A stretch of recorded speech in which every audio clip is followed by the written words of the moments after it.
जय श्री कृष्णा। आज की कहानी है राजा भोज और सत्य की। एक दिन राजा भोज गहरी निद्रा में सोए हुए थे।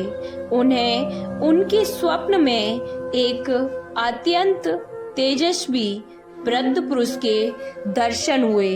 राजन ने उनसे पूछा, महात्मन आप कौन हैं? कहाँ से आए हैं? वृद्ध ने कहा, राजन मैं सत्य हूँ और तुझे तेरे कार्यों का वास्तविक रूप दिखाने आया हूँ। मेरे पीछे पीछे चला और अपने कार्यों की वास्तविकता को अपने आप देख ले।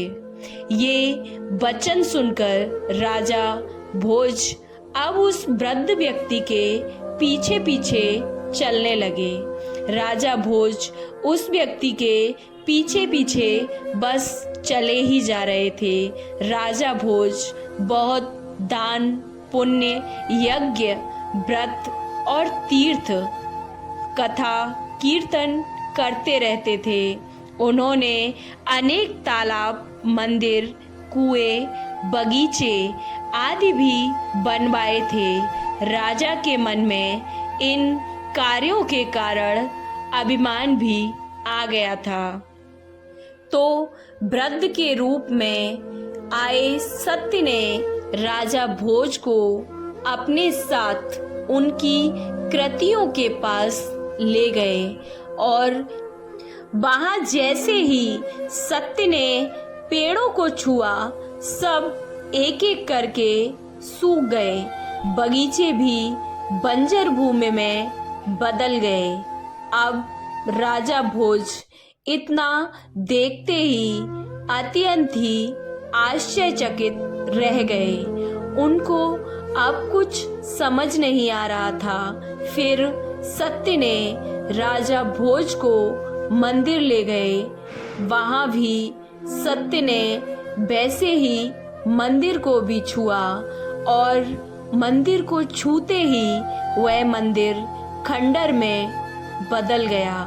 अब वृद्ध पुरुष ने राजा के यज्ञ, तीर्थ, कथा, पूजन, दान आदि के लिए बने हुए स्थानों और व्यक्तियों आदि चीजों को भी ज्यों ही छुआ, वे सब राख में बदल गए।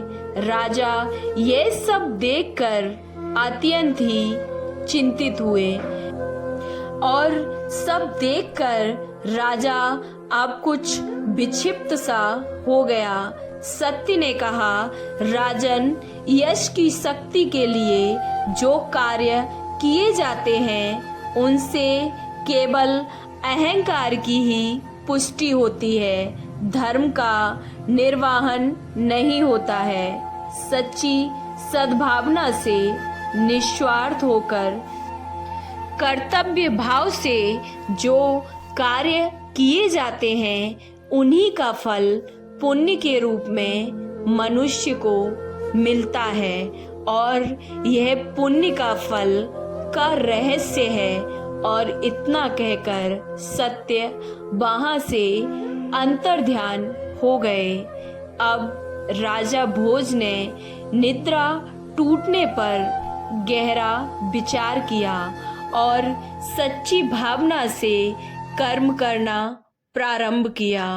अपने अंदर के अहंकार को भी नष्ट किया, जिसके बल पर उन्होंने न सिर्फ यश कीर्ति की प्राप्ति हुई बल्कि उन्होंने बहुत पुण्य भी कमाया।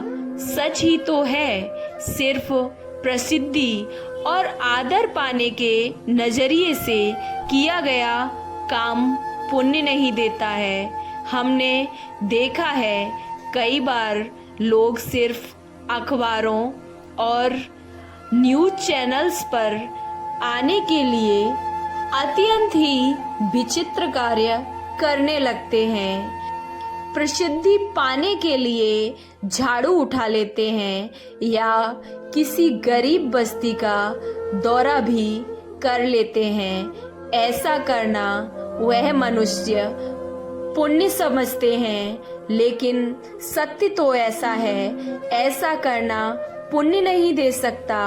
असली पुण्य तो हृदय से की गई सेवा से ही उपजता है, फिर चाहे वो हजारों लोगों की गई हो या फिर बस एक किसी व्यक्ति की सेवा की गई हो।